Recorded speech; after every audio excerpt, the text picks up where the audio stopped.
Hi, thanks for joining me on Wilderness with Monty. The ice is gone from Prosser Creek Reservoir. I came out here, hopefully maybe get a holdover cut bow or something. And it's a little bit late, it's like 9:30. It's just really foggy, so it looks dark. And I'm just soaking bait, kicking back, and about a quarter mile down from the dam, and I found a rocky area, because in a lot of the soil softer areas, it's really, because of the snows melting and traveling through the dirt, it makes mud. But to my satisfaction, this rocky area is not going to be a problem. So I just got soaking some inflated crawlers and some power bait. I did enough climbing around on the river yesterday. I'm going to have my third day of fishing this week is going to be a relaxing third day of fishing. Let's see if we can get something and get out of here early, because I'm tired. Napping on these rocks isn't the only rest I hope to get today. I'll be taking it at least.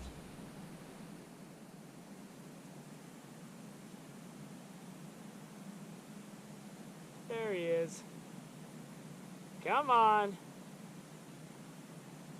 You want this night crawler. I'm gonna take a shot. There we go. And I'm fishing it. Whoa! I'm taking it a little closer. Oh, he got off. He got off. That was a cut bow too. Darn it.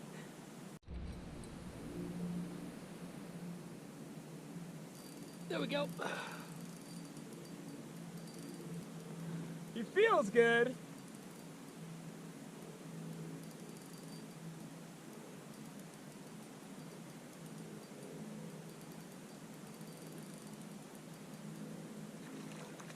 Nice fish.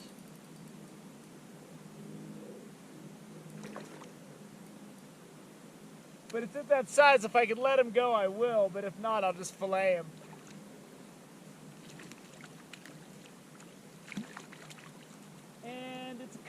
It's a Lahontan, I think.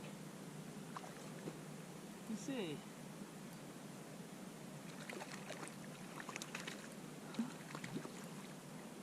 Yeah, it's a cut bow. Let me put the net under him because he's barely hooked. But I want to get the camera and show him to you because he's kind of cool looking. Let me pop this hook out. I'm going to hold him up briefly before I let him go. Here's the hook right here. Barely had him. Got that out clean.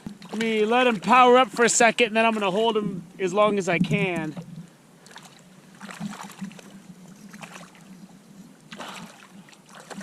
All right, he's vibrant. Let's see if we can't get a look at him. And you can see he's got very different markings. The back fin's a little different, but there you got the orange gill slits. Let it go. Woo! I'm getting so many little tiny tapping bites that I don't even know what to do with it. Something's hitting my night crawler. And I keep my line loose so I can see it swimming and tightening, and then I can see him drop it. It's distinct. And there's one doing it with both of my lines.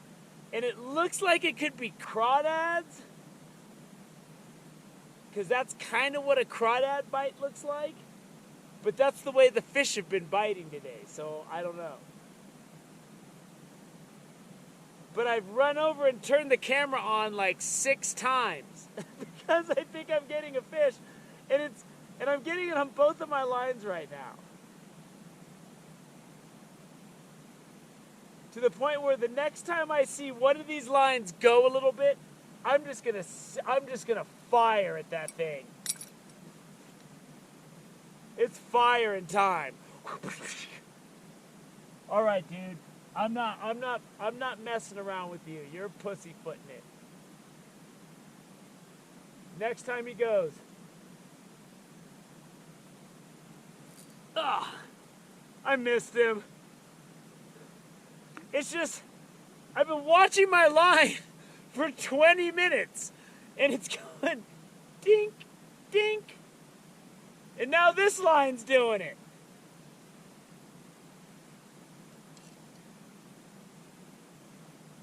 I'm turning the camera off. I'm done. I'm done with this slow biting. There we go. I was up running around. The wind came up.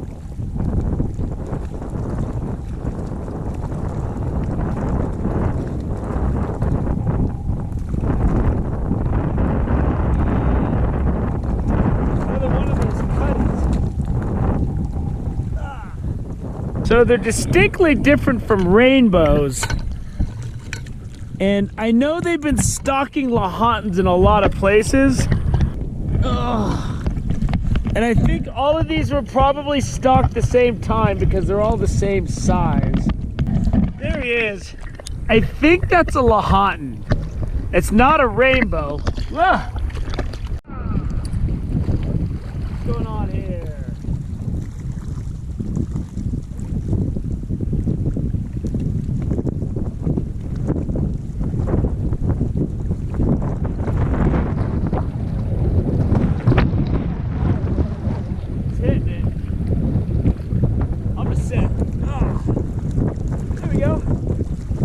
Jumping.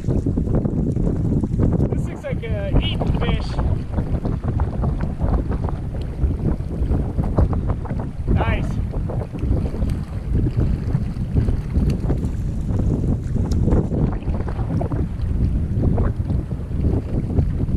Yeah, he swallowed it. I gotta keep this guy. Been all night crawlers today.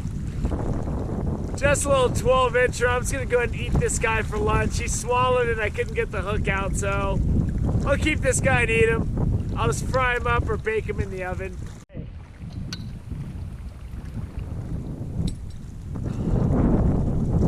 There we go.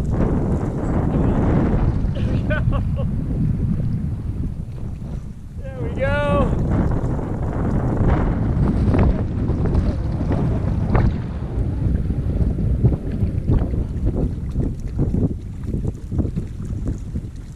These fish are the same size, which means they're all probably stalked at the same time last fall.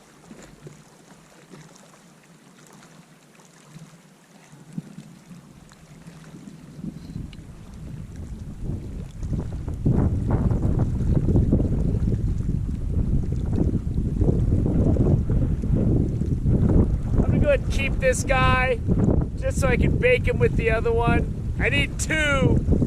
These fish aren't big enough where one fish is gonna feed me. I should have did a view of the lake while the wind wasn't howling and the sun was out. I got a nap in. I left my pad and my sleeping bag in the car. So I just have my tarp stuffed in there to use as a pillow, and then I just slept on the rocks. The trick in that situation is you want to make sure you don't have a rock that's poking your spine.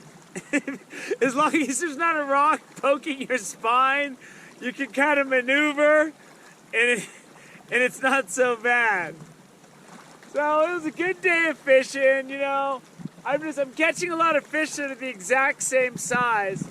That looked like they were stocked probably last fall. The two rainbows I kept, the second one I might have been able to let go, but that first one that I kept wasn't enough for me to eat. So I kept the second one, and we're not gonna do a lineup because I don't do lineups with one-handers. Fish that I can show you with one hand, that's no lineup is necessary for that. Both of those Lahontan's or cut bows or whatever they were some kind of cutthroat. They had the slits, they had red, and they looked a lot like the Lahontan I got at Indian Creek Reservoir when I was fishing for my Patreon. And I was glad I was able to let them go, whatever they were. I know that they're starting to stock Lahontan's in a lot of lakes. I know there's cut bows in here for sure. The second Lahontan, I wasn't sure I was going to be able to let it go, but once I got him to sit still for a second, I was able to get in there and get the hook out. No blood, it was a clean release. But Prosser Creek's alive and well. I'm a little disappointed on the size of the fish, but it is what it is. I'm just going to wrap it up. It's about 2 o'clock today. I hope you enjoyed this day out at Prosser Creek Reservoir. Thank you for joining me on Wilderness with Amani. Until next time.